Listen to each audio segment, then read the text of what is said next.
அனைவருக்கும் இனிய வணக்கம்.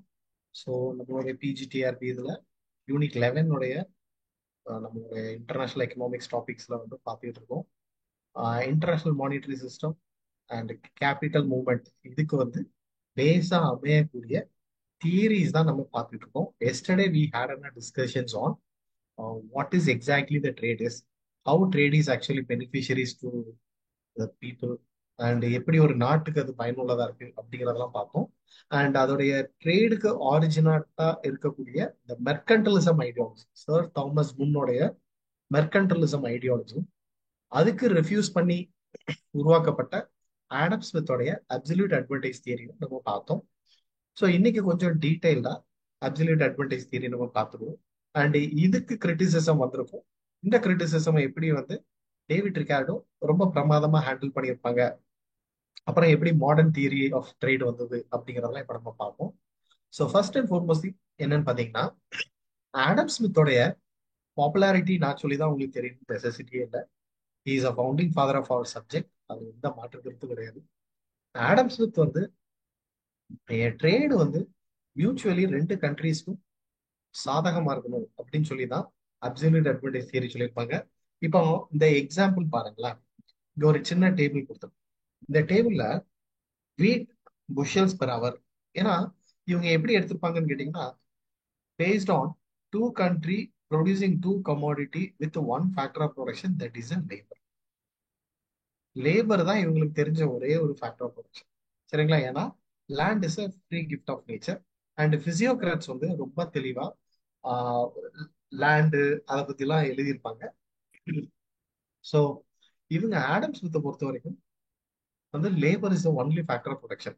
அப்போ ரெண்டு கண்ட்ரி, யூஎஸ் அண்ட் யூகே, ரெண்டு கமாடிட்டி, வீட் அண்ட் கிளாத், சரிங்களா, with one factor of production, that is labour. அப்போ ஒரு லேபர் அமெரிக்கால, சரிங்களா, இவ்வளோ புஷல்ஸ் ஆஃப் பெர் ஹவர்ல 6 புஷல்ஸ் ஆஃப் கோதுமையையும், யூகே அதே டைம்ல ஒரு புஷல்ஸ் ஆஃப் கோதுமையும் தான் உற்பத்தி பண்றாங்க. அப்ப இங்க யாருக்கு அப்சல்யூட் அட்வான்டேஜ் இருக்கு அப்படின்னு சொல்லி பாத்தீங்கன்னா, it is USA is having absolute advantage. Whereas கிளாத்னு எடுத்துக்கிட்டீங்கன்னா, யார்டுல மெஷர் பண்ணோம், நம்ம இத்தனை யார்டு அப்படின்னு சொல்லி மெஷர் பண்ணோம். அதே லேபரை வச்சு யூஎஸ்ல 4, சரிங்களா, 4 இதான் நம்மளால உற்பத்தி பண்ண முடியுது, 4 யார்டு தான் உற்பத்தி பண்ண முடியுது. Versus similarly UK can produce up to 5. So அப்போ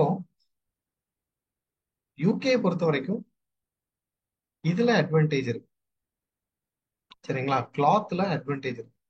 அமெரிக்கா பொறுத்த வரைக்கும் கோதுமையில அட்வான்டேஜ். அப்போ அமெரிக்கா என்ன பண்ணணுமான்னு கேட்டீங்கன்னா, இந்த லேபர்ஸை கூட, கிளாத்ல இருக்கிற லேபர்ஸை கூட வீட்டுக்கு மாத்தி விட்டுறணும். அதே மாதிரி யூகேல இருக்கிற இந்த வீட்டை உற்பத்தி பண்ற லேபர் கூட கிளாத்தை உற்பத்தி பண்ணும் பட்சத்தில் கம்ப்ளீட் அட்வான்டேஜ் கிடைச்சிடும். சரிங்களா, அப்சல்யூட் அட்வான்டேஜ் கிடைச்சிடும். ஸோ அமெரிக்கா என்ன பண்ணுவாங்கன்னு கேட்டீங்கன்னா, கோதுமையை அதிக அளவுக்கு உற்பத்தி பண்ணி யூகேக்கு எக்ஸ்போர்ட் பண்ணுவாங்க. அதே மாதிரி யூகே வந்து அதிகமான அளவு கிளாத்தை உற்பத்தி பண்ணி அவங்களுக்கு போக மீதிய யூஎஸ்க்கு அனுப்புவாங்க. அப்போ இது ரெண்டு பேருமே ஒரு ஒரு இதுல ஸ்பெஷலைசேஷன் ஆயிடுறாங்க. சரிங்களா, ஸ்பெஷலைசேஷன் ஆயிடுறாங்க. அதே மாதிரி ஆடம் ஸ்மித் ரொம்ப ஃபேமஸா இந்த இந்த தியரில என்ன சொல்லியிருப்பாங்கன்னு கேட்டீங்கன்னா, ஃப்ரீ ட்ரேட பத்தி பேசியிருப்பாங்க. ஃப்ரீ ட்ரேட் அப்படிங்கிறத பத்தி பேசியிருப்பாங்க. ஏன் ஃப்ரீ ட்ரேட் ரொம்ப முக்கியமானது அப்படின்னு சொல்லி பாத்தீங்கன்னா, ஒரு கண்ட்ரில இருந்து இன்னொரு கண்ட்ரிக்கு பொருட்களை வந்து நம்ம வந்து ஏற்றுமதி இறக்குமதி பண்ண முடியல. மெர்கண்டலிசம் ஐடியாலஜி அப்போ ரிஸ்ட்ரிக்ட் பண்ணிருப்பாங்க, இறக்குமதி பண்ணக்கூடாது, ஏற்றுமதி எவ்வளவு நாளும் பண்ணலாம் அப்படின்னு சொல்லியிருப்பாங்க. இப்ப இறக்குமதியை நம்ம ரிஸ்ட்ரிக்ட் பண்ண முடியல, ஆட்டோமேட்டிக்கா எப்படி ரெஸ்ட்ரிக்ட் பண்ண முடியும்? அவங்க பொருட்கள் மேல வரி போடலாம். we can levy a tariff and quotas. சரிங்களா? அப்போ ஒரு நாட்டுல இருந்து வர்ற பொருளை ரெஸ்ட்ரிக்ட் பண்ணக்கூடாது அப்படிங்கிறாரு ஆடம் ஸ்மித். வந்து ஃப்ரீ ட்ரேடையும் ஸ்பெஷலைசேஷனையும் பேஸ் கண்டென்ட்டா வச்சு இந்த அப்சல்யூட் அட்வான்டேஜ் தியரியில பாப்புலரைஸ் பண்ணியிருப்பாங்க. ஸோ அப்போ அமெரிக்கா இஸ் ஸ்பெஷலைஸ்ட் இன் வீட் and UK specialised in cloth. இவங்க ரெண்டு பேரும் மாறி மாறி வர்த்தகம் வைக்க வச்சுல ரெண்டு பேருக்குமே வந்து ஒரு ட்ரேடுக்கு வந்து கெயின்ஃபுல்லா இருக்குது. அப்போ மெர்கண்டலிசம் ஐடியாலஜில ஜீரோ சம் கேமா இருந்த ஒரு கான்செப்ட், சரிங்களா, இங்க மியூச்சுவல் பெனிஃபிட்டா மாறி இருக்கு. அப்போ ஆடம் ஸ்மித்தோடைய லாங்குவேஜ்ல ரெண்டு கண்ட்ரியுமே பெனிஃபிஷரி ஆயிருது. ஸோ ரெண்டு கண்ட்ரிலையுமே ஸ்டாண்டர்ட் ஆஃப் லிவிங் அதிகரிக்குது. ஸோ ட்ரேடுனால உலக பொருளாதாரம் பெட்டர்மெண்ட் ஆகுது அப்படிங்கிறது தான் ஆடம் ஸ்மித்தோடைய வாதம். ஸோ அப்போ அப்சல்யூட் அட்வான்டேஜ் தியரியை பொறுத்த வரைக்கும் he was very particular. Mercantilism refuse பண்ணி புதுசா இவங்க ட்ரேடுக்கான டெஃபினேஷன் கொடுத்தாங்க. பட் ஆடம் ஸ்மித்தோடைய ஐடியாலஜி வந்து நீண்ட நாள் போகல. ஏன் போகலன்னு சொல்லி கேட்டீங்கன்னா, இப்படி ஒரு சினாரியோ கொடுக்குறாங்க. எப்படி கிளாத்திங் அண்ட் ஏரோப்ளேன் அப்படின்னு சொல்லி ஒரு சினாரியோ கொடுத்தாங்க. கொடுத்துட்டு இதுல என்ன பண்றாங்கன்னு கேட்டீங்கன்னா, எந்த கண்ட்ரில அட்வான்டேஜ் கிளாத்திங் இருக்குது அப்படின்னு சொல்லி பாத்தீங்கன்னா, yes, America is having advantage. சரிங்களா, பிரேசிலை காட்டிலும் அமெரிக்காவுக்கு தான் கிளாத்திங் அட்வான்டேஜ் இருக்கு. சரிங்களா, எஸ். இப்போ ஆடம் ஸ்மித்தோடைய இந்த டேபிளை பார்த்தா நமக்கு தெரிஞ்சிடும். கோல்ஃப் மேல அமெரிக்காவும், கிளாத்ல துணிகள்ல வந்து பாத்தீங்கன்னா யூகேல அட்வான்டேஜ் இருக்கு. சரிங்களா, யூகேல அட்வான்டேஜ் இருக்கு. ஆனா இந்த ஒரு சினாரியோ எடுத்து பாத்தீங்கன்னா, இந்த ஒரு பர்டிகுலர் சினாரியோ எடுத்து பாத்தீங்கன்னா, கிளாத்திங் வந்து அமெரிக்கால தான் அட்வான்டேஜ் இருக்கு. ஏரோப்ளைன்ல யாருக்கு அட்வான்டேஜ் இருக்கு? மறுபடியும் அமெரிக்கால தான் இருக்கு. அப்போ இப்படி ஒரு சினாரியோ கொடுத்து நல்லா பாருங்க, இந்த டேபிள்ல வந்து கிளாத்திங்லயும் அப்பர் ஹேண்ட் யாருக்கு இருக்கு? அமெரிக்காவுக்கு தான் இருக்கு. ஏரோப்ளைன்லயும் அப்பர் ஹேண்ட் யாருக்கு இருக்குது? அமெரிக்காவுக்கு தான் இருக்கு. அப்போ வர்த்தகம் நடக்காதா? ரெண்டு பொருள்லையும் ஒரு நாடு அப்சல்யூட் அட்வான்டேஜ் வச்சிருக்குது, இன்னொரு நாட்டுக்கு அப்சல்யூட் டிஸ்அட்வான்டேஜ் இருக்கும் போதுல வர்த்தகம் நடக்காதுல்ல அப்படின்னு சொல்லி ஆடம் ஸ்மித்தை வந்து கிரிட்டிசைஸ் பண்றாங்க.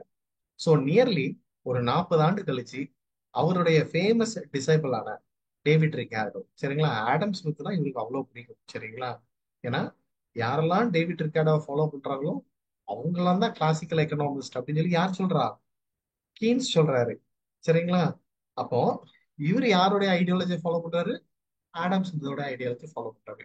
அப்போ இந்த கிளாசிக்கல் எக்கனாமிஸ்ட் அப்படின்னு சொல்றோம்ல, இவங்களுக்கு முன்னோடி யாரு, லீடர் யாருன்னு கேட்டீங்கன்னா டேவிட் ரிகார்டோ. அவரு முன்னிருந்து என்ன பண்றாருன்னு கேட்டீங்கன்னா, இல்ல, இப்படி ரெண்டு கண்ட்ரிலையுமே அட்வான்டேஜ் இருக்கும் பட்சத்தில் வர்த்தகம் நடக்கிறதுக்கான அதிக வாய்ப்புகள் இருக்கு அப்படிங்கிறாரு. எப்படி நடக்கும் அப்படின்னு சொல்லி கேட்க முச்சுல, he was introducing a table called opportunity cost table அப்படிங்கிற ஒரு விஷயத்த கொண்டு வர்றாரு. சரிங்களா, நல்லா கவனிங்க. இப்ப நம்ம பாக்குறது எல்லாமே ட்ரேடு ஏன் நடக்குது, அத எக்கனாமிக்ஸ்ல வந்து எப்படி இதுக்கு வந்து ஒரு ஸ்ட்ரக்சர் கொடுக்குறாங்க அப்படிங்கறது பாக்குறோம். நமக்கு இதுதான் பேஸ் கண்டென்ட். சரிங்களா, ஒரு வீட்டுக்கு எவ்வளவு ஃபவுண்டேஷன் ஸ்ட்ராங்கோ அதே மாதிரி இந்த ஃபவுண்டேஷன்ஸா பாத்துக்கணும். இதுக்கப்புறம் நம்ம WTO, IMF, வேர்ல்டு பேங்க் எல்லாம் பாக்குறதுக்கு முன்னோடி இதுதான். ஸோ அதனால இதுல உங்களுடைய கான்செப்ட் கிளாரிட்டியை கிளியர் ஆக்கிக்கோங்க. அதனாலதான் நான் வந்து I was taking as low as possible. சரிங்களா, அப்போ உங்களுக்கு எந்த டவுட் இருந்தாலும் கேளுங்க. ஸோ அப்போ டேவிட் ரிக்கார்டோ என்ன சொல்றாருன்னு கேட்டீங்கன்னா, ஒரு நாட்டுல ரெண்டு பொருளிலுமே அப்சல்யூட் டிஸ்அட்வான்டேஜ் இருக்கு அப்படின்னா ட்ரேடு நடக்காது இல்ல அப்படின்னு கேட்க போச்சுல, ஸ்டில் ட்ரேடு நடக்கும் அப்படிங்கிறாரு. எப்படி நடக்குங்கிறதுக்கு அவர் யூஸ் பண்ண இந்த ஆப்பர்ச்சுனிட்டி காஸ்ட் டேபிள் நல்லா பாருங்க. இவர் என்ன பண்றாருன்னு கேட்டீங்கன்னா, ட்ரேடு நடக்கிறதுக்கு முன்னாடி பிரேசிலுக்கும் யூஎஸ்க்கும் வர்த்தகம் நடக்கிறதுக்கு முன்னாடி Brazil want to compare within themselves, America want to compare within themselves. First அந்தந்த நாடு அவங்களுக்குள்ள ஃபர்ஸ்ட் கம்பேர் பண்ணி பார்த்துக்கிடணும் அப்படிங்கிறாரு. அதனாலதான் இதுக்கு கம்பேரிட்டிவ் அட்வான்டேஜ் தியரி அப்படிங்கிற பேர் வர்றதுக்கு காரணம் என்னன்னு கேட்டீங்கன்னா, வர்த்தகம் ஸ்டார்ட் பண்றதுக்கு முன்னாடி அந்த நாடு, இப்போ யூஎஸ் எடுத்துக்கிட்டீங்கன்னா யூஎஸ் இந்த ரெண்டு பொருளுக்கும் கம்பேர் பண்ணி பார்க்கணும். பிரேசில் இந்த ரெண்டு பொருளுக்கும் கம்பேர் பண்ணி பார்க்கணும். சரிங்களா, ஃபர்ஸ்ட் கம்பேர் பண்ணி பார்த்துட்டு எதுல அட்வான்டேஜ் இருக்கு எதுல டிஸ்அட்வான்டேஜ் இருக்கு அப்படிங்கறது ஃபர்ஸ்ட் அவங்களுக்குள்ளே கண்டுபிடிச்சிக்கணும். கிட்டத்தட்ட இது செல்ஃப் இவாலுவேஷன் மாதிரி தான். அமெரிக்கா அவங்களுக்குள்ள செக் பண்ணி பார்த்துக்கிடணும், எனக்கு கிளாத்திங்ல அட்வான்டேஜ் இருக்கா, ஏரோப்ளைன்ல அட்வான்டேஜ் இருக்கா. பிரேசில் அதே மாதிரி அவங்களுக்குள்ளே கம்பேர் பண்ணி பார்த்துக்கணும், கிளாத்திங்ல அட்வான்டேஜ் இருக்கா, ஏரோப்ளைன்ல அட்வான்டேஜ் இருக்கா. இப்படி கம்பேர் பண்ணி பார்க்கிறதுக்கு டேவிட் ரிகார்டோ யூஸ் பண்ண ஒரு டேபிள் தான் இந்த ஆப்பர்ச்சுனிட்டி காஸ்ட் டேபிள். ஆல்ரெடி நான் சொல்லியிருக்கேன், ஆப்பர்ச்சுனிட்டி காஸ்ட் அப்படிங்கிறது எக்கனாமிக்ஸ்க்கு ரொம்ப பேஸ் ஃபவுண்டேஷன். அதாவது நெக்ஸ்ட் பெஸ்ட் ஆல்டர்னேட்டிவ்னு நம்ம சொன்னாலும், it is the thing which is we are giving up something in order to get the additional root of something. அப்போ ஏதோ ஒண்ணு நம்ம வந்து ஃபார்கோன் பண்ணாதான் இன்னொன்னு எனக்கு அதிகமா உற்பத்தி பண்ணும். அப்போ இதை செக் பண்றதுக்கு என்ன பண்றாங்கன்னு கேட்டீங்கன்னா, first is trying to find the opportunity cost by finding the ratio before. ஏரோப்ளேனுக்கும் கிளாத்திங்க்கும் ரேஷியோ கண்டுபிடிக்கிறது. எதுக்கு? அமெரிக்காக்கு. அமெரிக்காக்கு, சரிங்களா, அமெரிக்காக்கு கிளாத்திங்க்கும் ஏரோப்ளேனுக்கும் உள்ள நடுவில் உள்ள விகிதாச்சாரத்தை கண்டுபிடிக்கிறாரு. அதே மாதிரி பிரேசிலும் அவங்களுக்குள்ள இந்த ரெண்டு பொருளுக்கும் விகிதாச்சாரம் கண்டுபிடிக்கிறாங்க, ரேஷியோ கண்டுபிடிக்கிறாங்க. பாருங்க, 12/5, சரிங்களா, 5/12 அப்படின்னு சொல்லி இந்த ரெண்டு பொருளுக்கும் அவங்களுக்குள்ளே வந்து ஆப்பர்ச்சுனிட்டி காஸ்ட் டேபிள வச்சு விகிதாச்சாரம் கண்டுபிடிக்கிறாங்க. ஃபர்ஸ்ட் அமெரிக்கா செக் பண்ணுவாங்க, பிரேசில் அவங்களுக்குள்ள செக் பண்ணி பார்ப்பாங்க. செக் பண்ணி பார்த்ததுக்கு அப்புறம் இப்ப பாத்தீங்கன்னா யூஎஸ்க்கு இங்க ஒரு அட்வான்டேஜ் இருக்கு. ஏன்னா 2.4 இருக்குது கிளாத்திங்க்கு. அதே ஏரோப்ளேனுக்கு பாத்தீங்கன்னா 0.41 தான் இருக்குது. ஆப்பர்ச்சுனிட்டி காஸ்ட் இதுக்கு வந்து கம்பேரிட்டிவ் வெரி ஹை. அப்போ opportunity cost of producing aeroplane is lower than the producing the cloth. அப்போ ஏரோப்ளேனுக்கு உங்களுக்கு ஆப்பர்ச்சுனிட்டி காஸ்ட் வந்து லோயரா இருக்கு தேன் தி கிளாத். அப்போ உங்களுக்கு கிளாத்ல தான் கம்பேரிட்டிவ் அட்வான்டேஜ் இருக்கு. ஸோ கம்பேரிட்டிவ் அட்வான்டேஜ் பண்ண போச்சுல, பிரேசிலும் யூஎஸும் கம்பேர் பண்றது கம்பேரிட்டிவ் அட்வான்டேஜ் கிடையாது. அமெரிக்கா அவங்களுக்குள்ளே கிளாத்தையும் ஏரோப்ளேனையும் கம்பேர் பண்ணி பாக்குறது தான் கம்பேரிட்டிவ் அட்வான்டேஜ். பிரேசில் அதே மாதிரி கிளாத்துக்கும் ஏரோப்ளேனுக்கும் நடுவில் அவங்க கம்பேர் பண்ணி பாக்குறது தான் இதுல அட்வான்டேஜ். அப்போ ஏரோப்ளேனையும் கிளாத்தையும் கம்பேர் பண்ணி பார்க்கல, அமெரிக்காக்கு கிளாத்திங்ல ஒரு நல்ல ஸ்ட்ராங் அட்வான்டேஜ் இருக்கு. அதே மாதிரி பிரேசிலுக்கு வந்து பாத்தீங்கன்னா கிளாத்திங்க்கு 0.25% இருக்கு. அதே இது ஏரோப்ளேனுக்கு 4 இருக்குது. அப்போ கம்பேரிட்டிவ் அட்வான்டேஜ் ஃபார் பிரேசில் என்னன்னு கேட்டீங்கன்னா ஏரோப்ளேனு, கம்பேரிட்டிவ் அட்வான்டேஜ் ஃபார் யூஎஸ்க்கு எதுன்னு கேட்டீங்கன்னா கிளாத்திங்க. இப்போ ரெண்டு பேரும் ட்ரேட் வச்சுக்கலாமா? அமெரிக்கா கிளாத்தை உற்பத்தி பண்ணி பிரேசிலுக்கு அனுப்புவாங்க, பிரேசில் ஏரோப்ளேன் உற்பத்தி பண்ணி அமெரிக்காவுக்கு அனுப்புவாங்க. அப்போ ஒரு ஒரு இப்ப மேலோட்டமா பாத்தீங்கன்னா அமெரிக்காவுக்கு வந்து ரெண்டு பொருள்லயும் கம்பேரிட்டிவ் அட்வான்டேஜ் இருக்கிற மாதிரி தெரிஞ்சாலும், பட் ரியல் வேர்ல்டுல வந்து பாத்தீங்கன்னா இந்த with help of this opportunity cost table வச்சு கம்பேர் பண்ணி பாத்தீங்கன்னா Brazil is having advantage on aeroplane, US is having advantage on clothing. So இவங்க ரெண்டு பேரும் அவங்களுக்குள்ள கம்பேர் பண்ணி பார்த்து அதுல எது அட்வான்டேஜ் இருக்கோ அதை வர்த்தகம் பண்றதுனால still it is going to be benefitted அப்படின்னு சொல்லி கம்பேரிட்டிவ் அட்வான்டேஜ் தியரிய டேவிட் ரிகார்டோ ஆடம் ஸ்மித் சொன்னது கரெக்ட் தான் அப்படிங்கிறத அவரோட வேர்ஷன்ல சொல்லியிருப்பார். சரிங்களா? புரியுதா? hope you are clear with these concepts. யாருக்காச்சும் ஏதாவது டவுட் இருக்குங்களாங்க? கிளியர்னா கிளியர் போடுங்க பார்ப்போம்.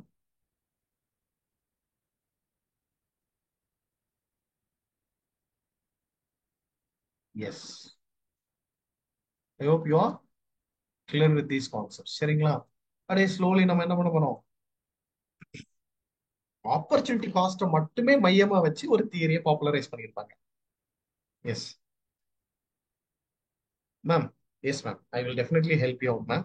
உங்களுக்கு ஆடம் ஸ்மித்தோடைய தியரியை ரெஃப்யூஸ் பண்றாங்க நிறைய பேர் ஃபியூச்சரிஸ்டிக் பர்பஸ்ல. நாளாக நாளாக அந்த காலத்துல சொன்ன ஆடம் ஸ்மித்தோட தியரி வேணா அக்செப்டபிளா இருக்குது, பட் இப்படி ஒரு பிராக்டிக்கல் சினாரியோ கொடுக்குறாங்க. கொடுத்து இப்படி ஒரு கண்ட்ரில ரெண்டு பொருள்லயும் அட்வான்டேஜ் இருக்கு அப்படிங்கிற பட்சத்துல அமெரிக்காவுக்கு கிளாத்லயும் அட்வான்டேஜ் இருக்கு, ஏரோப்ளைன்லயும் அட்வான்டேஜ் இருக்கு அப்படின்னா அவங்க வர்த்தகமே வச்சுக்க மாட்டாங்கல்ல. பிரேசிலோட ஏன் வச்சுக்கிடணும்? ஏன்னா ரெண்டு பொருள்லயும் அவங்களுக்கு அட்வான்டேஜ் இருக்குல்ல, அப்போ வர்த்தகம் நடக்காது தானே அப்படின்னு சொல்லி கேட்க போச்சுல, டேவிட் ரிகார்டோ அவருடைய லாங்குவேஜ்ல தெள்ள தெளிவா என்ன சொல்றாரு கேட்டீங்கன்னா, இல்ல, கம்பேரிட்டிவ் அட்வான்டேஜ் தியரி மூலமா வர்த்தகம் பாசிபிள் தான் அப்படின்னு சொல்றாரு. அப்ப அதை எப்படி ப்ரூவ் பண்ணணும்? கம்பேரிட்டிவ் அட்வான்டேஜ் தியரியை ப்ரூவ் பண்றதுக்கு வி நீட் அ பிளாட்ஃபார்ம். அதுக்கு அவர் யூஸ் பண்ற டூல் தான் இந்த ஆப்பர்ச்சுனிட்டி காஸ்ட் டேபிள். இந்த ஆப்பர்ச்சுனிட்டி காஸ்ட் டேபிள்ங்கிறது ஒரு ரேஷியோ அனாலிசிஸ் மாதிரி தான். இந்த ரெண்டு பொருளுக்கும் ரேஷியோ எடுக்கிறாரு. சரிங்களா? அப்போ அமெரிக்கா பிரேசிலோட வர்த்தகம் வைக்கிறதுக்கு முன்னாடி, பிரேசில் அமெரிக்காவோட வர்த்தகம் வைக்கிறதுக்கு முன்னாடி they are making a comparison with in themself. அவங்களுக்குள்ளே வந்து கம்பேர் பண்றாங்க. சரிங்களா? அவங்களுக்குள்ளேயே தேர் மேக்கிங் அ கம்பேரிசன். எப்படின்னு கேட்டீங்கன்னா 12/5 அப்படின்னு சொல்லி அடிச்சு கொடுத்தா 2.4 வருது. எதுக்கு? கிளாத்திங்க்கு.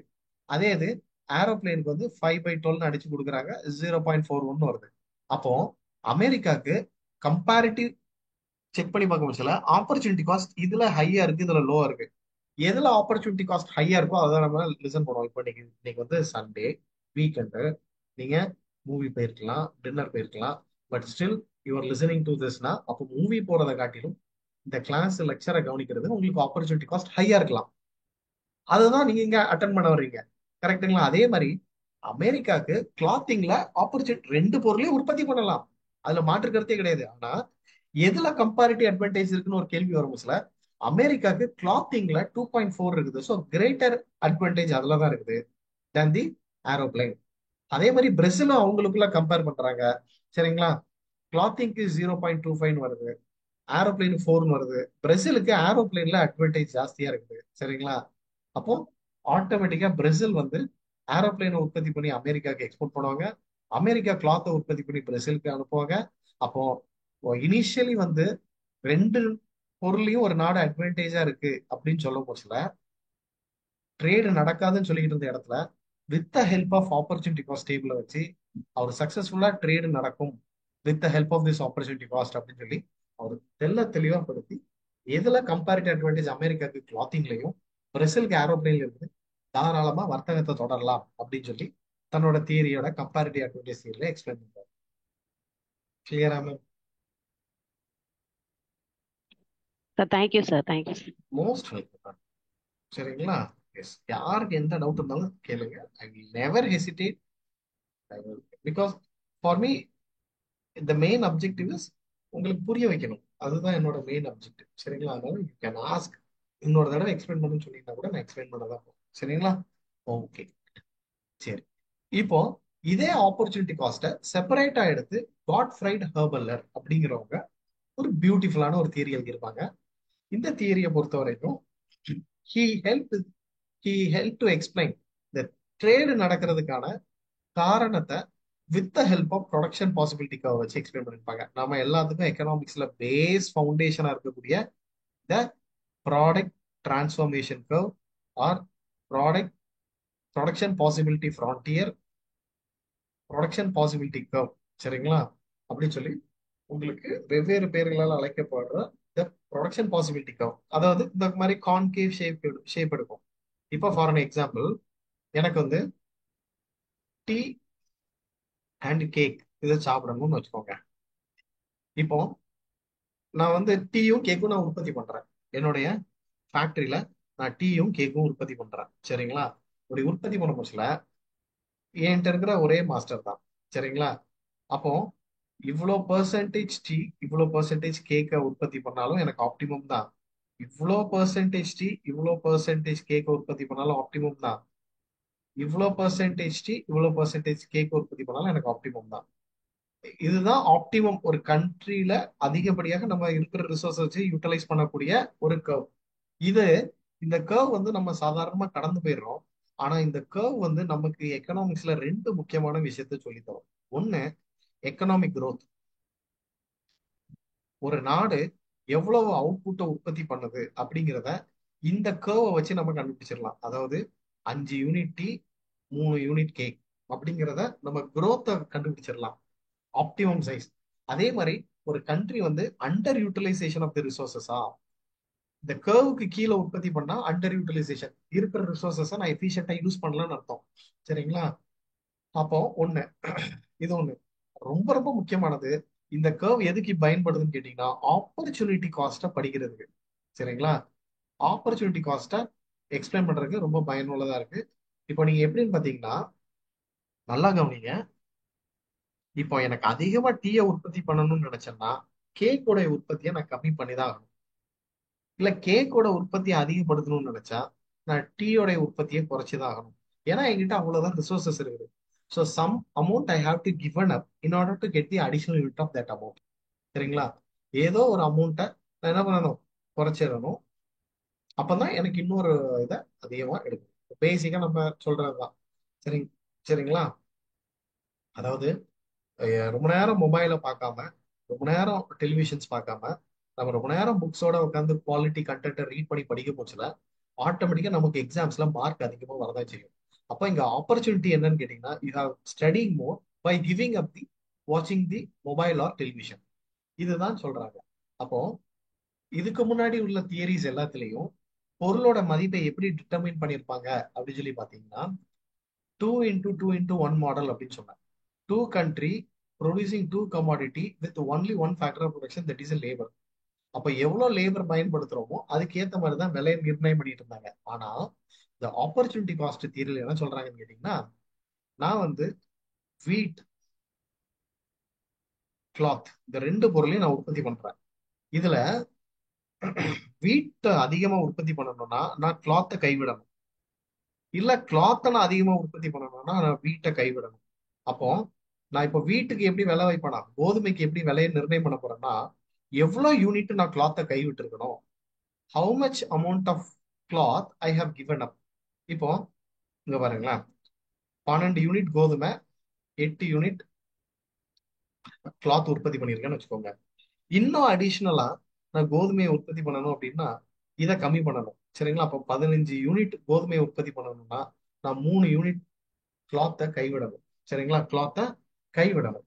அப்போ நல்லா கவனிங்க, திஸ் பர்டிகுலர், சரிங்களா, இந்த ஒரு பர்டிகுலர் இது என்ன சொல்றாங்கன்னு கேட்டீங்கன்னா, அப்போ வீட்டுக்கான விலையை எப்படி நிர்ணயம் பண்ணணும்னு சொல்லி கேட்டீங்கன்னா, எவ்வளவு யூனிட் ஆஃப் கிளாத் நம்ம கைவிட்டிருக்கோம், how much unit of cloth I have given up. எவ்வளவு மணி நேரங்கள் நான் மொபைல் பாக்குறத கைவிட்டு இருக்கேன். இப்ப 5 மணி நேரம் நான் மொபைல் பாக்குறத கைவிட்டு இருக்கேன் அப்படின்னா உங்களுடைய மார்க் 20% அதிகரிச்சிருக்கு அப்படின்னா, 5 hours of giving up the mobile வாட்சிங் hours, ஸ்கிரீன் வாட்சிங் hours is increase your mark by 20%. அப்ப அந்த 20% மார்க் வர காரணம் என்னது, அந்த 5 மணி நேரங்கள் மொபைல் பார்க்கறத நம்ம அவாய்ட் பண்ணணும். அப்ப திஸ் இஸ் வாட் ஆப்பர்ச்சுனிட்டி. அப்போ ஒரு பொருளுக்கான விலையை எப்படி நிர்ணயம் பண்ணுமா, மற்றொரு பொருளை எவ்வளவு நம்ம கைவிட்டு இருக்கோம் அப்படிங்கிறத வச்சுதான் நம்ம டிசைட் பண்ணி ட்ரேடு பண்ணணும் அப்படின்னு சொல்லி Gottfried Haberler with the help of opportunity cost, that too with the help of production possibility cost. ஏன்னா நல்லா ஞாபகம் வச்சுக்கோங்க, எக்கனாமிக்ஸ்ல ப்ரொடக்ஷன் அதாவது பேசிக் ஃபண்டமெண்டல் கொஸ்டின் சொல்லுவாங்க. How to produce, whom to produce, சரிங்களா, வாட் டு ப்ரொடியூஸ்லாம் இருக்குல்ல. இந்த மாதிரி பேசிக் ஃபண்டமெண்டல் கொஸ்டின்ஸை ஆன்சர் பண்றதுக்கு உங்களுக்கு ரொம்ப முக்கியமாக யூஸ் பண்ணக்கூடிய எக்கனாமிக்ஸ் டூல் எதுன்னு சொல்லி பாத்தீங்கன்னா ப்ரொடக்ஷன் பாசிபிலிட்டி கர்வ் தான்.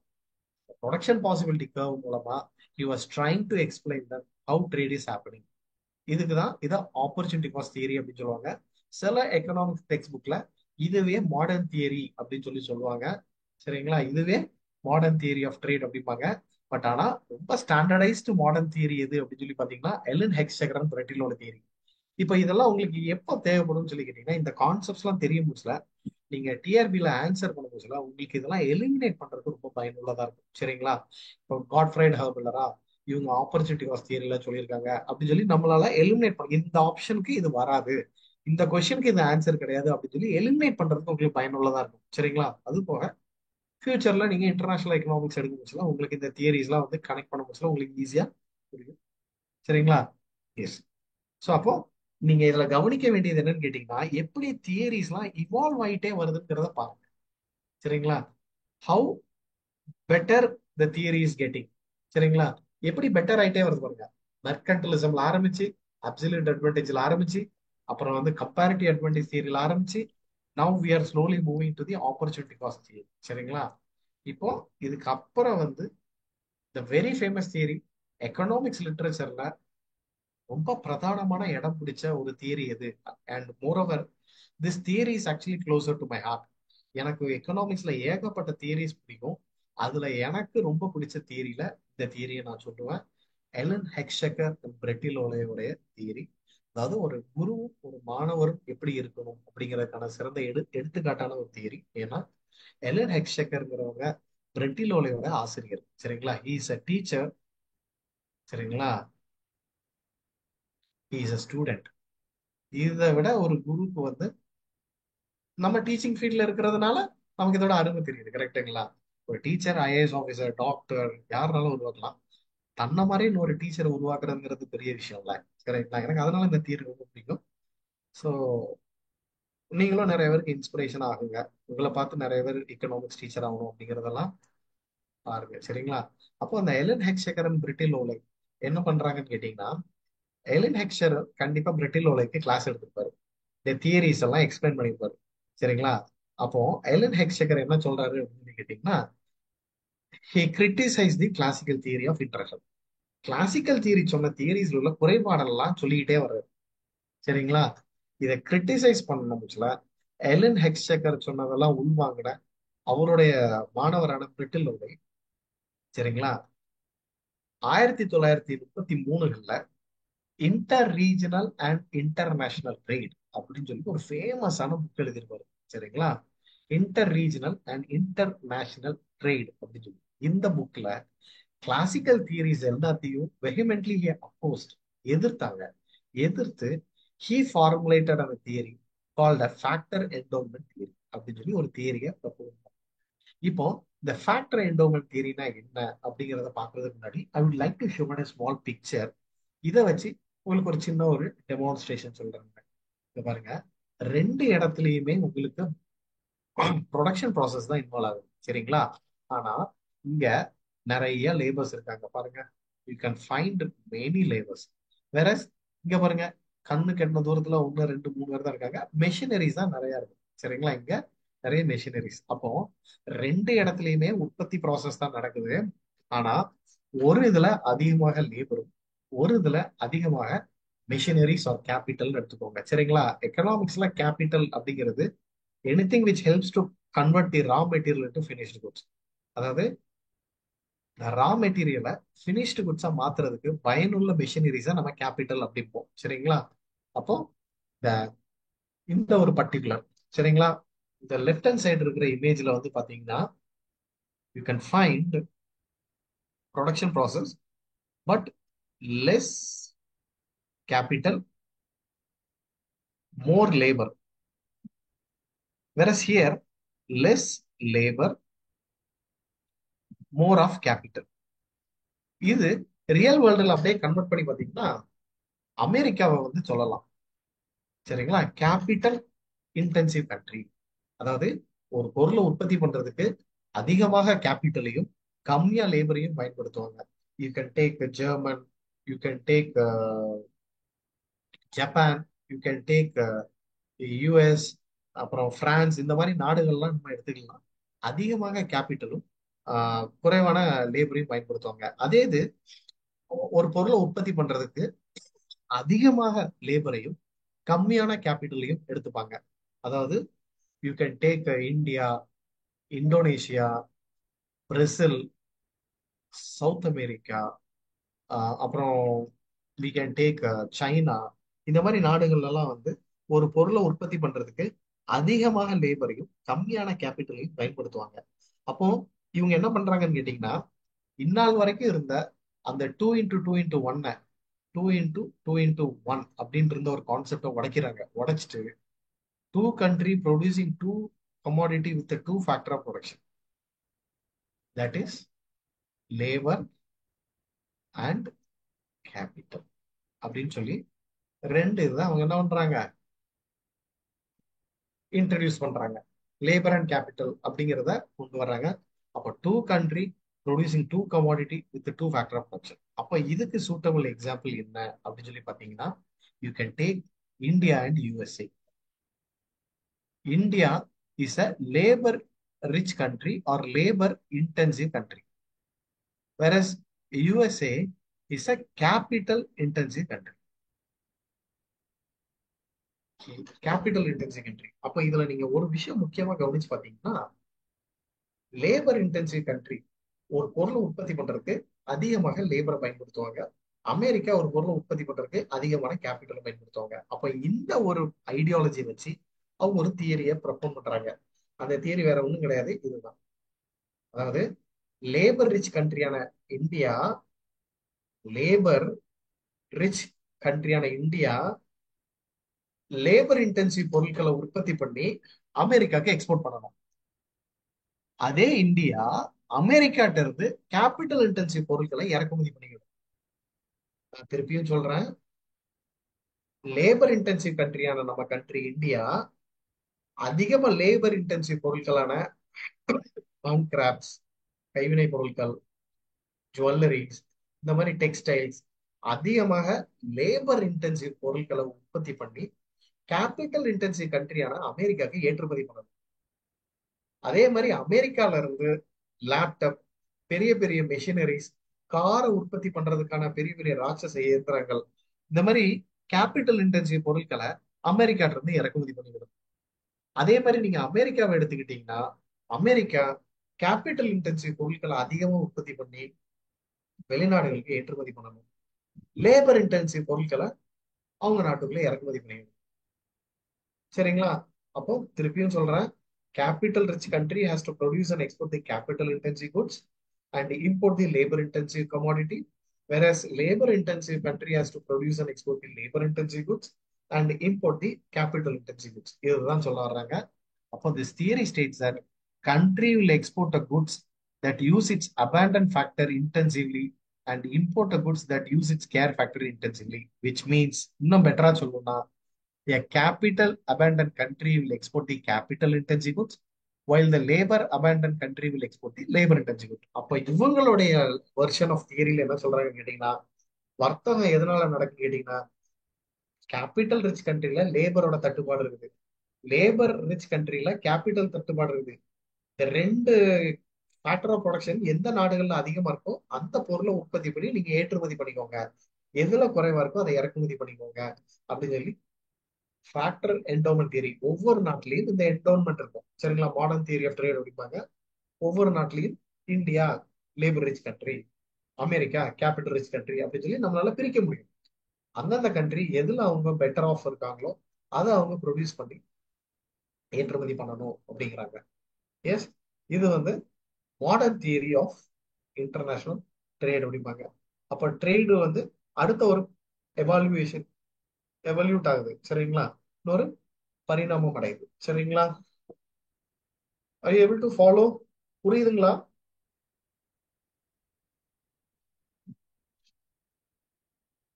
எஸ். அப்ப இந்த ஒரு பர்டிகுலர் தியரியில வந்து நீங்க பாத்தீங்கன்னா ஹெச்ஓ தியரம், சரிங்களா, அதோடைய அசம்ஷன்ஸ் இதெல்லாம் நம்ம தெளிவா படிச்சுக்கிடணும்.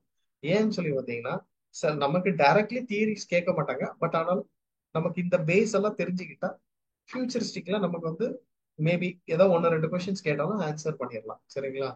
அப்போ two country producing two commodity with two factor of production, அப்போ பெரிய பாத் பிரேக்கிங் ஒர்க் 2x2x2 தான் மாத்துறாங்க. சரிங்களா?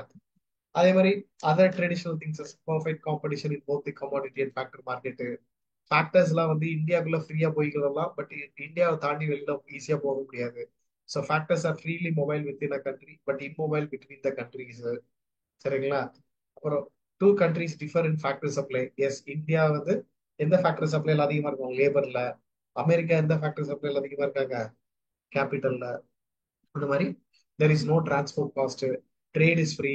எல்லாருமே ட்ரேடு ஃப்ரீ, ஃப்ரீ ட்ரேட தான் ப்ரமோட் பண்றாங்க. சரிங்களா? ஆடம் ஸ்மித்துக்கு அப்புறம் வந்த எல்லாருமே வந்து ட்ரேடு பூஸ்ட் ஆகணுமா, ரெண்டு நாடுகளிடையே வர்த்தகம் அதிகப்படியாகணுமா, ஒன்னே ஒன்று பண்ணணும். என்னன்னா ட்ரேட பாப்புலரைஸ் பண்ணணும்னா ஒன்னே ஒண்ணுதான், டாரிஃப் கோட்டா இந்த மாதிரி ட்ரேடு ரெஸ்ட்ரிக்ஷன் பேரியர்ஸ் எல்லாத்தையும், ட்ரேட் பேரியர்ஸ் எல்லாத்தையுமே நம்ம ரிமூவ் பண்ணாலே போதும், வர்த்தகம் பெற்றாயிரும். அதுல ஒண்ணுதான் இந்த ஃப்ரீ ட்ரேட். சரிங்களா? நம்ம பார்ப்போம் ஃப்ரீ ட்ரேட் நல்லதா, ப்ரொடெக்ஷனிசம் நல்லதாங்கிறதெல்லாம் ஃபைனலா கன்க்ளூட் பண்ண முடியல. இந்த யூனிட் கன்க்ளூஷன்ஸ் அப்போ நம்ம பார்த்துருக்கோம்.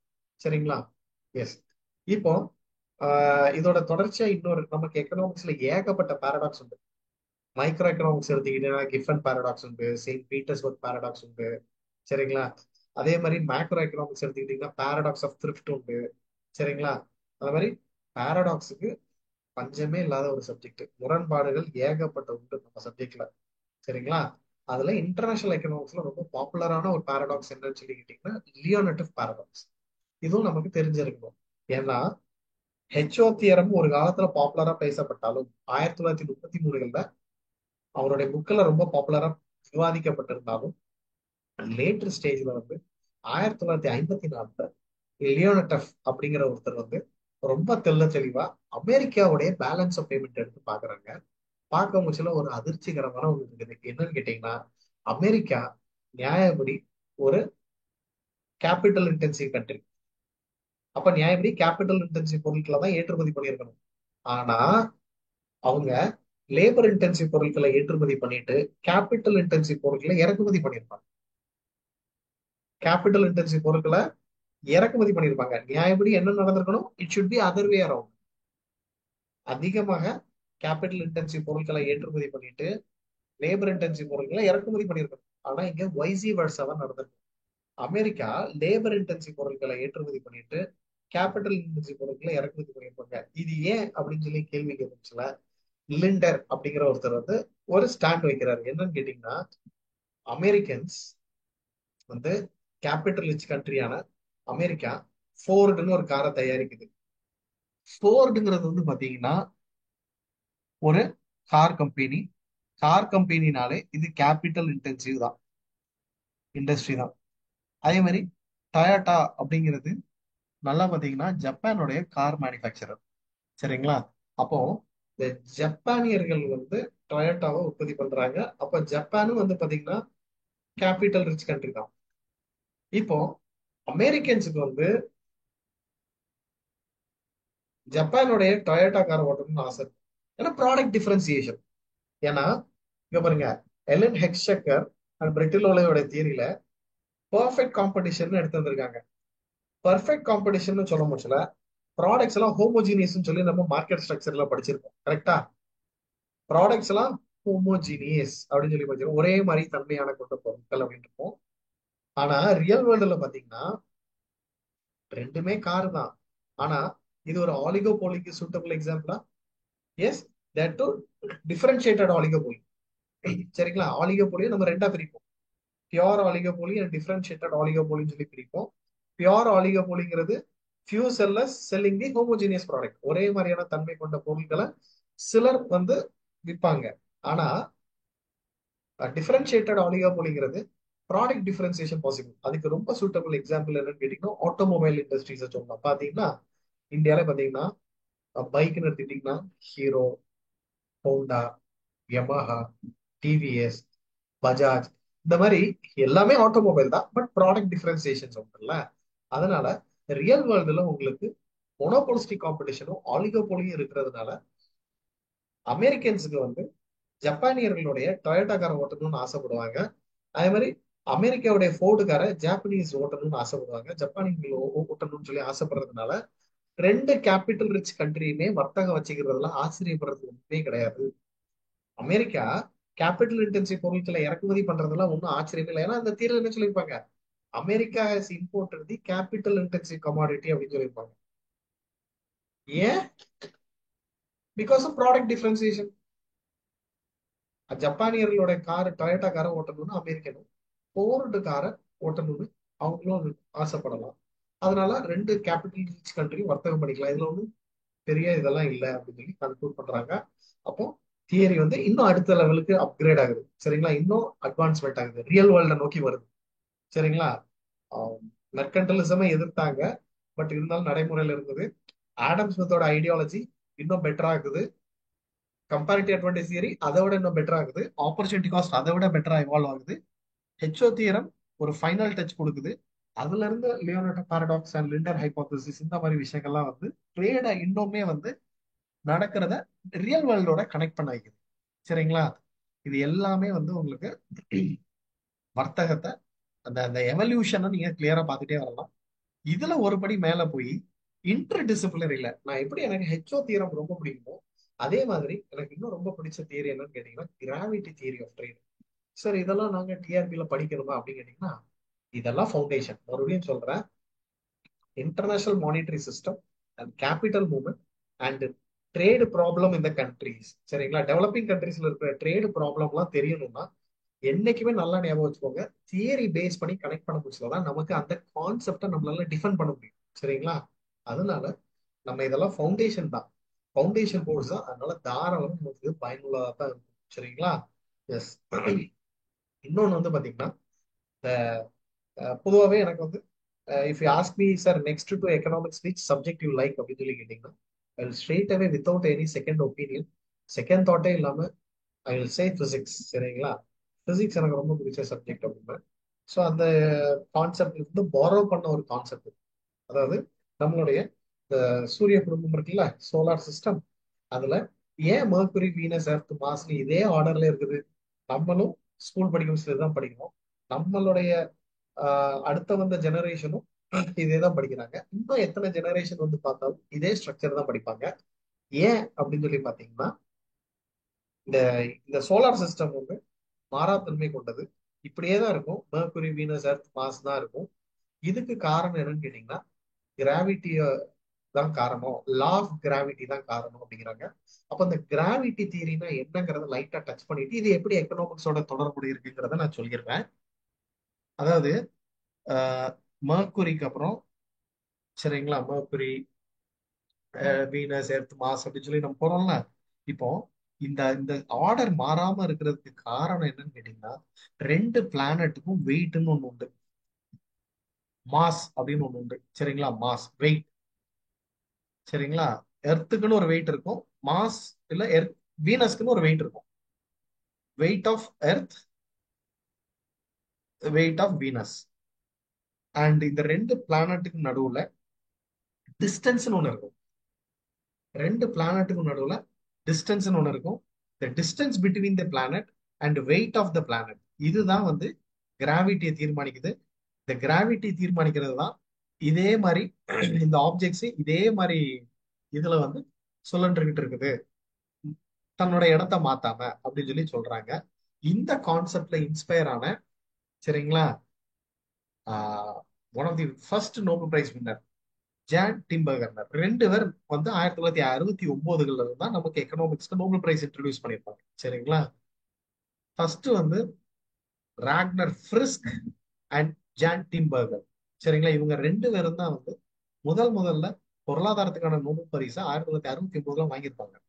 இதுல இந்த கான்செப்ட்ல இன்ஸ்பயர் ஆன ஜான் டிம்பர்கர் என்ன பண்றாங்கன்னு கேட்டீங்கன்னா, ரெண்டு கண்ட்ரிக்கும் ட்ரேடு நடக்கிறதுக்கு எது காரணம் அப்படின்னு சொல்லி பாத்தீங்கன்னா, ரெண்டு கண்ட்ரிக்கும் ஜிடிபின்னு ஒண்ணு இருக்குமா.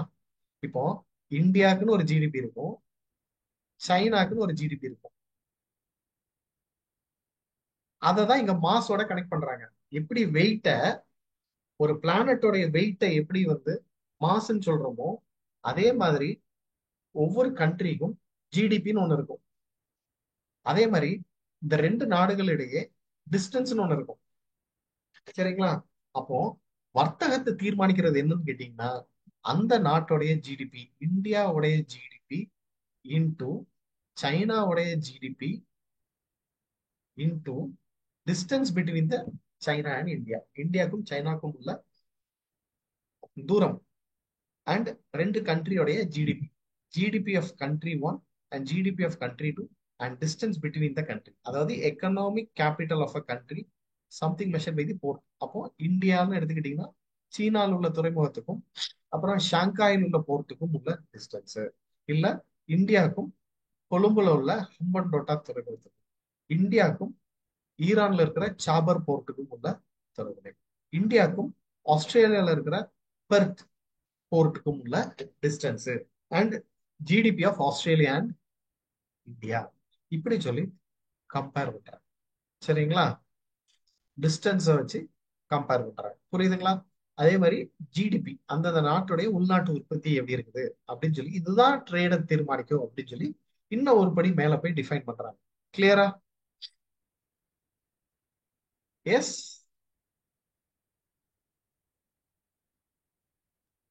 Yes sir. இது வரைக்கும் நடத்துறது புரியுதுங்களா? Do you find it any difficulty in understanding? And are you learning something new?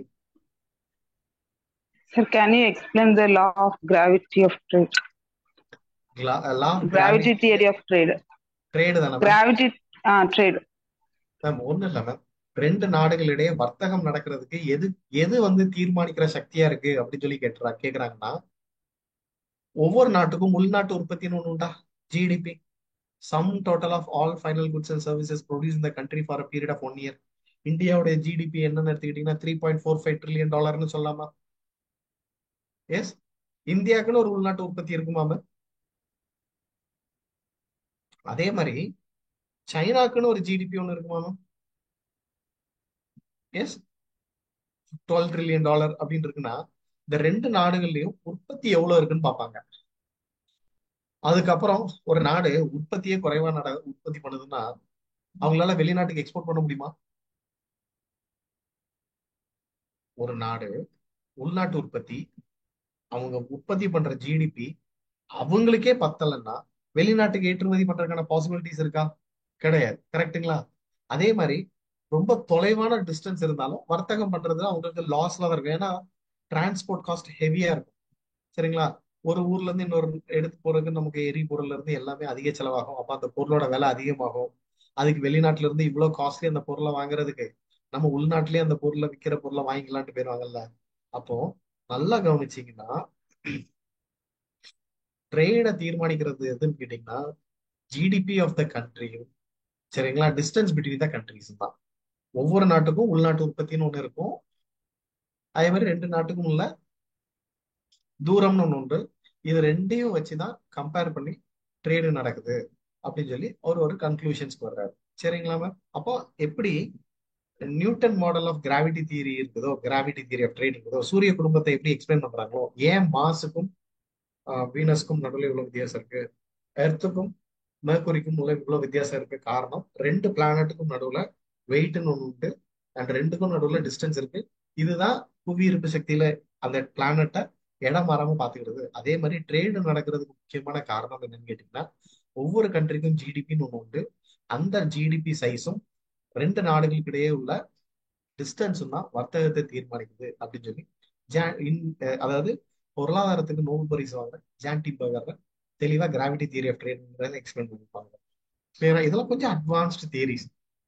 நமக்கு இன்னும் நம்மளுடைய ஸ்கூல் புக்ல எல்லாம் வரல. பட் இப்படி எல்லாம் தியரிஸ் எக்கனாமிக்ஸ்ல இருக்கு அப்படின்னு தெரிஞ்சுக்கிட்டா நமக்கு சப்ஜெக்ட்ல இன்னும் கொஞ்சம் ஸ்ட்ராங் ஆகும். கரெக்ட்டுங்களா? ஏன் இந்தியா பர்டிகுலர்லி ஒரு சில நாடுகளோட மட்டும் ட்ரேட் வச்சுக்கிறாங்க, ஏன் நம்ம நட்பு நாடுன்னு சொல்ற நாடுகள்ல கூட நம்மளால ஏன் வர்த்தகம் வச்சுக்க முடியாது, இதெல்லாம் தான் காரணங்கள். சரிங்களா மேம்?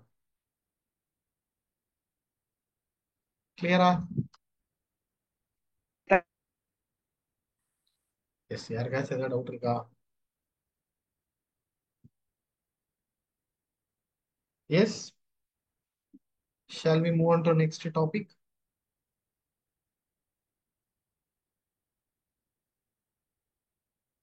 அடுத்த டாபிக் போலாங்களா?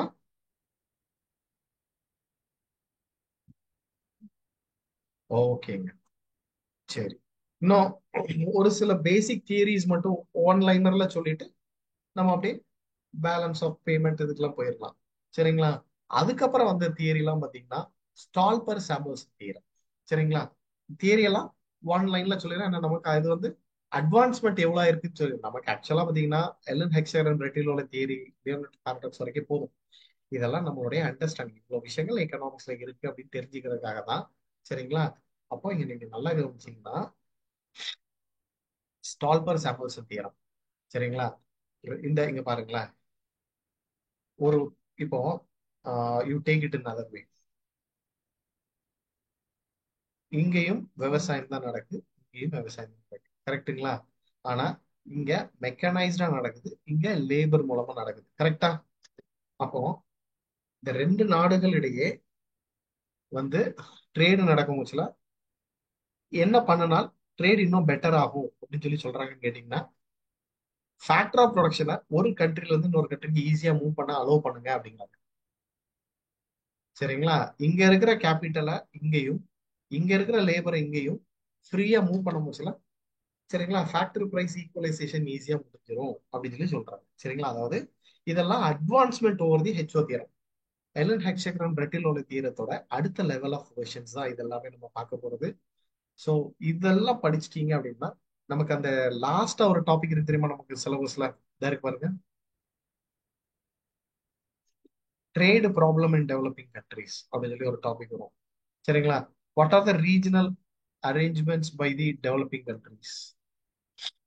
இதெல்லாம் படிக்க முடியல. இந்த தியரிஸ் உங்களுக்கு கனெக்ட் பண்ண முடியல, ஸ்ட்ராங்கா நம்மளால ஆன்சரை டிஃபைன் பண்ண. சரிங்களா? எஸ்.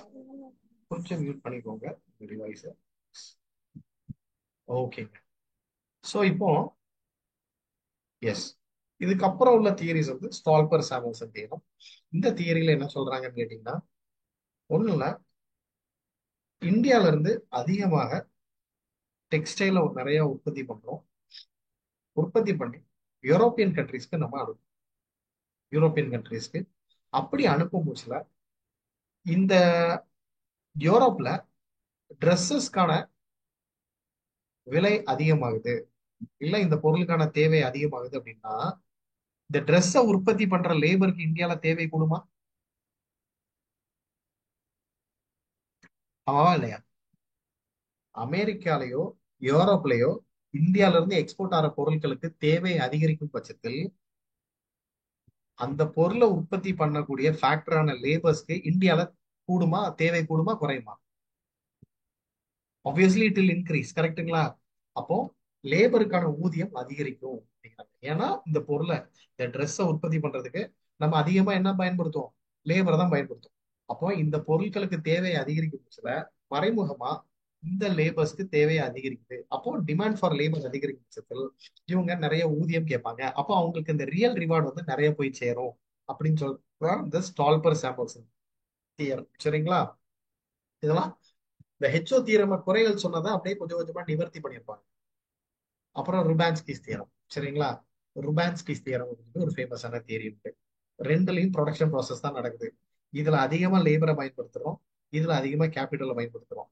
ஒரு ஃபேக்டரை பிக்சடா வச்சுக்கிட்டு, சரிங்களா, ஒரு ஃபேக்டரை இப்ப இந்தியால கேபிட்டலை பிக்சடா வச்சுக்கிட்டு லேபர் அதிகரிக்கிறோம். அமெரிக்கால லேபரை பிக்சடா வச்சுக்கிட்டு கேபிட்டல் அதிகரிக்கும் பட்சத்தில், சரிங்களா, எப்படி ட்ரேடு நடக்கும்? ஏதோ ஒரு ஃபேக்டரோட சப்ளையை பிக்சடா வச்சுக்கிட்டு இன்னொரு ஃபேக்டரை அதிகரிக்கும் பட்சத்தில் வாட் வில் ஹேப்பன் அப்படின்னு சொல்லி கேட்குறாங்க. அப்போ எந்த ஃபேக்டரை நம்ம அதிகமா பயன்படுத்துறோமோ அந்த ஃபேக்டர் இன்டென்சிட்டி கூடும், அதுல இருந்து அவுட்புட் அதிகரிக்கும். இப்போ நம்ம லேபர் அதிகமா பயன்படுத்தும் பட்சத்தில் லேபர் இன்டென்சிட்டி கூடும், அப்போ லேபர் மூலமா வர அவுட்புட் அதிகரிக்கும் அப்படிங்கிறாங்க. அண்ட் கேபிட்டல்ல இருந்து வர அவுட்புட் குறையும் அப்படிங்கிறாங்க. அதே மாதிரி அமெரிக்கால கேபிட்டலுக்கான இன்டென்சிட்டி அதிகரிக்கும், ஏன்னா நம்ம இதுதான் அதிகமா பயன்படுத்துறோம். லேபருக்கான இன்டென்சிட்டி குறையும், ஏன்னா நம்ம லேபரை கான்ஸ்டன்டா பிக்சடா வச்சிருக்கோம். அப்போ அதாவது 2x2x2ன்னு எடுத்துக்கிட்டாங்க, லேபரும் கேபிட்டலையும் எடுத்துக்கிட்டாங்க. ஒரு ஃபேக்டர் மட்டும் அதிகரிச்சுட்டே வருது, ஒரு ஃபேக்டர் பிக்சடா இருந்தா ட்ரேட் எப்படி நடக்கும் அப்படின்ற டைமென்ஷன்ல கொடுக்குறாங்க. வேற ஒண்ணும் கிடையாதுங்க. இதுல நீங்க கன்ஃபியூஸ் ஆறதுக்கோ இல்ல குழப்படைறதுக்கோ எதுவும் கிடையாது. ஹெச்ஓ தியரம் பொறுத்த வரைக்கும் ரெண்டு ஃபேக்டர் ஆஃப் ப்ரொடக்ஷன் எடுத்துக்கிட்டாங்களா, லேபரையும் கேபிட்டலையும். லேபர் அதிகரிச்சுட்டே வந்தா ட்ரேட் எப்படி நடக்கும், கேபிட்டல் அதிகரிச்சுட்டே வந்தா ட்ரேட் எப்படி நடக்கும் அப்படின்னு சொல்லி மாடிஃபைடு வெர்ஷன்ஸ் தான் இது எல்லாமே. சரிங்களா? So the moral of the story for detailing all these theories எதுக்கு அப்படின்னு சொல்லி கேட்டீங்கன்னா, இது எல்லாம் ஒரு ஒரு கண்ட்ரிக்கும் இன்னொரு கண்ட்ரிக்கும் ட்ரேடு நடக்கிறதுக்கான ஆரிஜின் தான் அப்படின்னு சொல்லி சொல்றதுதான் இந்த பேசிக் தியரிஸோடைய அண்டர்ஸ்டாண்டிங். இந்த பேசிக் தியரியோட அண்டர்ஸ்டாண்டிங் இருக்கும் போதுதான் நமக்கு இன்டர்நேஷனல் ட்ரேடு ஏன் நடக்குது, எதுக்காக வந்து டாலரோட விலை கூடிக்கிட்டே போகுது, what is mean by depreciation, எப்பெல்லாம் டிப்ரிசியேஷன் பண்ணணும், எப்பெல்லாம் டிப்ரிசியேஷன் பண்ணக்கூடாது, what is mean by devaluation, இதெல்லாம் தெரிகிறதுக்கு ரொம்ப முக்கியமா அமையக்கூடியது இந்த தியரிஸ் தான். சரிங்களா? ஸோ ஃபைனலா ஒரு தியரி இருக்குது, இதுதான் லேட்டஸ்ட் அட்வான்ஸ்டு தியரி அப்படின்னு நம்ம வச்சுக்கலாம். ஏன்னா 1990கள்ல டெவலப் ஆனது ஒண்ணுதான்.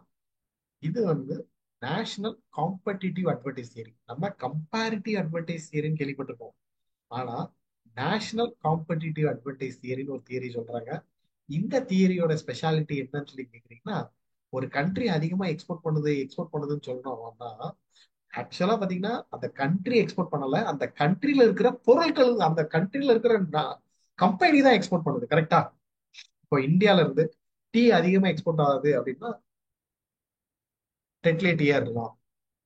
அதிகமா சாஃப்ட்வேர் நம்ம எக்ஸ்போர்ட் பண்றோம் அப்படின்னா டிசிஎஸ்ஆ இருக்கலாம், இன்ஃபோசிஸா இருக்கலாம், விப்ரோவா இருக்கலாம், ஹெச்சிஎலா இருக்கலாம். அப்போ இந்தியால இருந்து அதிகமா நம்ம சாஃப்ட்வேர் எக்ஸ்போர்ட் பண்றோம்னு சொல்றோம், ஆனா நிஜமாவே யாரு எக்ஸ்போர்ட் பண்றா? அந்த கண்ட்ரியில இருக்கிற கம்பெனிஸ் தான் எக்ஸ்போர்ட் பண்றாங்க. கரெக்ட்டுங்களா? அப்போ அந்த அந்த கண்ட்ரியில இருக்கிற கம்பெனிஸ் தான் அட்வான்டேஜ் ஆக ஆக தான் ட்ரேடு அதிகரிக்கும். அப்போ ஒரு கண்ட்ரியில எக்ஸ்போர்ட் அதிகரிக்கணுமா, அந்த கம்பெனிஸ் வந்து அட்வான்டேஜ் ஆகணும். கண்ட்ரி அட்வான்டேஜை காட்டிலும் the company should get a competitive advantage. இப்போ எப்படி கூகுள் அமெரிக்கன் கம்பெனி வேர்ல்டு ஃபுல்லா பயன்படுத்துறோம், ஏன்னா it is having a competitive advantage. இந்தியாவில் இருக்கிற டாடா ப்ராடக்ட் ஏன் வேர்ல்டு ஃபேமஸ், ஜப்பான்ல இருக்கிற டொயோட்டா ஏன் ஃபேமஸ், அமெரிக்கால இருக்கிற கொக்கோ கோலா அண்ட் அமேசான் எப்படி ஃபேமஸ் அப்படின்னு சொல்லி பாத்தீங்கன்னா, அந்தந்த கம்பெனிஸ் நேஷனல் காம்படிட்டிவ் அட்வான்டேஜ் இருக்கிறதுனால தான் ட்ரேடு நடக்குது அப்படின்னு சொல்லி கன்க்ளூட் பண்றதுதான் இந்த பேசிக்கான தியரிஸ். சரிங்களா? இதுதான் ஃபண்டமெண்டல் தியரிஸ் ஆஃப். இப்போ எனக்கு தெரிஞ்சு நமக்கு சப்ஜெக்ட்டுக்கு தொடர்புடைய எல்லா தியரிஸையும் இப்போ நம்ம பார்த்தாச்சு. சரிங்களா? இந்த தியரியை நம்ம இன்னும் எலாபரேட்டா நெசசிட்டி இருக்காது. சரிங்களா? These are the reasons behind the trade is happening between the countries. இது மட்டும் நமக்கு தெரிஞ்சா போதும். சரிங்களா? எஸ். ஓகே. சரி. ட்ரேடுனா இப்ப என்னன்னு ஒரு ஐடியா கிடைச்சிருக்கும். அந்த ட்ரேடு நடக்கிறதுக்கான காரணம் என்னங்கிறது நமக்கு தெரிஞ்சிருக்கும். Export and import. எக்ஸ்போர்ட்டும் நடக்குது, இம்போர்ட்டும் நடக்குது. கரெக்டா? Trade is happening between the country. அப்ப ஏதோ ஒரு பொருளை ஏற்றுமதி பண்றோம், ஏதோ ஒரு பொருளை நம்ம இறக்குமதி பண்றோம். இத ஒரு சிஸ்டமேட்டிக்கா ரெக்கார்ட்ல நம்ம நோட் பண்ணி வைக்கணுமா வைக்க கூடாதா? கண்டிப்பா. இப்போ இப்போ ஃபார் அன் எக்ஸாம்பிள் நமக்கு சேலரி கிரெடிட் ஆகுதுன்னு வச்சுக்கோங்களேன். வரவு எவ்வளவு, செலவு எவ்வளவு அப்படிங்கறத ஒரு சின்னதா ஒரு டைரியிலயோ இல்லை ஒரு பேப்பர்லயோ எழுதி வைப்போம்னு வச்சுக்கோங்க. அது வந்து வரவு செலவு எவ்வளவு வருது எவ்வளவு போகுதுங்கிறத தெரிஞ்சுக்கிறதுக்காக நம்ம ஒரு சிஸ்டமேட்டிக்கா ஒரு ரெக்கார்டை கிரியேட் பண்றோம். அதே மாதிரி இந்தியால இருந்து பலாயிரம் பொருட்கள் ஏற்றுமதி ஆகலாம், பலாயிரம் பொருட்கள் இறக்குமதி பண்ணலாம். அதே மாதிரி இந்தியா பல நாடுகள்ல இருந்து இறக்குமதி பண்ணலாம். கச்சா எண்ணெய் கல்ஃப் நேஷன்ஸ்ல இருந்து இறக்குமதி பண்ணலாம். சரிங்களா? பெரிய பெரிய ஹெவி இண்டஸ்ட்ரீஸ்க்கு தேவையான ரா மெட்டீரியலை நம்ம ஜெர்மன்ல இருந்து இறக்குமதி பண்ணலாம், சைனால இருந்து இறக்குமதி பண்ணலாம். அதே மாதிரி இந்தியா பார்மசிட்டிகல்ஸ், ஜுவல்லரி இதெல்லாம் உலக நாடுகளுக்கு ஏற்றுமதி பண்ணலாம். அப்ப அப்படிங்கிற பட்சத்துல பலாயிரம் பொருட்களை நம்ம ஏற்றுமதி பண்ணுவோம், இறக்குமதி பண்ணுவோம். அதே மாதிரி வெவ்வேறு நாடுகளுக்கு நம்ம வந்து ஏற்றுமதி இறக்குமதி பண்ணுவோம். அப்ப இது எல்லாத்தையும் சிஸ்டமேட்டிக்கா ரெக்கார்ட் பண்ணி நமக்கு இதை நோட் பண்ணி வைக்கிறதுக்கு நமக்கு ஒரு டாக்குமெண்ட் தேவை. அந்த டாக்குமெண்ட் தான் பேலன்ஸ் ஆஃப் பேமெண்ட். சரிங்களா? இந்த டாக்குமெண்ட் தான் நம்ம பேலன்ஸ் ஆஃப் பேமெண்ட் அப்படின்னு சொல்லி பார்ப்போம். அண்ட் இந்த பேலன்ஸ் ஆஃப் பேமெண்ட் நம்ம தெளிவா படிச்சாதான் நமக்கு ரெண்டு விஷயங்கள் தெரிய வரும். இன்டர்நேஷனல் மானிட்டரி ஃபண்டை பத்தி படிக்கணும். இன்டர்நேஷனல் மானிட்டரி ஃபண்ட்னா என்ன அப்படின்னு தெரிஞ்சுக்கிறதுக்கு ரொம்ப முக்கியமான ஒரு டூல் என்னன்னா இந்த பேலன்ஸ் ஆஃப் பேமெண்ட் தான். ஏன்னா எப்பெல்லாம் பேலன்ஸ் ஆஃப் பேமெண்ட் ப்ராப்ளம் வருதோ அப்பெல்லாம் நமக்கு தீர்வு கொடுக்கறதுக்காக இருக்கிற ஒரு இன்ஸ்டிடியூஷன் தான் இந்த ஐஎம்எஃப், இன்டர்நேஷனல் மானிட்டரி ஃபண்ட். அப்போ நமக்கு ஐஎம்எஃப் படிக்கணும்னா ஃபர்ஸ்ட் பேலன்ஸ் ஆஃப் பேமெண்ட்னா என்ன, அதுல ஃபேவரபிள் பேலன்ஸ் ஆஃப் பேமெண்ட்னா என்ன, அதுல அன்ஃபேவரபிள் பேலன்ஸ் ஆஃப் பேமெண்ட்னா என்னங்கிறது நமக்கு தெளிவா தெரிஞ்சிருக்கு. சரிங்களா? அப்போ நமக்கு அலைடு பேப்பரா அக்கௌண்டன்சி படிச்சிருந்தோம். சரிங்களா? அதுல உங்களுக்கு டபுள் என்ட்ரி புக் கீப்பிங் அப்படின்னு ஒன்று உண்டு. Debit what comes in credit was goes out அப்படின்னு சொல்லி ஒன்று படிப்பாங்க. Debit what comes in credit was goes out அப்படின்னு சொல்லி ஒன்று படிப்போம். இந்த ஒரு பர்டிகுலர் கான்செப்டை மையமா வச்சுதான் இன்னும் அப்கமிங் கிளாஸஸ்ல நம்ம டீட்டெயிலா படிப்போம். சரிங்களா? பேலன்ஸ் ஆஃப் பேமெண்ட்னா என்ன, அதோடைய டெஃபினிஷன்ஸ் என்ன கொடுத்துருக்காங்க, what are the structure of it, current அக்கௌண்ட்னா என்ன, கேபிட்டல் அக்கௌண்ட்னா என்ன, யூனிலேட்டரல் அக்கௌண்ட்னா என்ன அப்படிங்கறதெல்லாம் நம்ம டீட்டெயிலா பார்க்கலாம். சரிங்களா?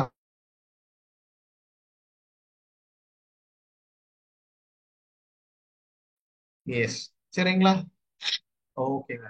So we can wind up Sunday, we can wind up online classes. இன்னும் அடுத்த கிளாஸஸ் எப்போங்கிறது உங்களுக்கு அகாடமியில் இன்ஃபார்ம் பண்ணுவாங்க. So as usual you can join it. உங்களுக்கு லிங்க் அனுப்பி விட்டுருவாங்க.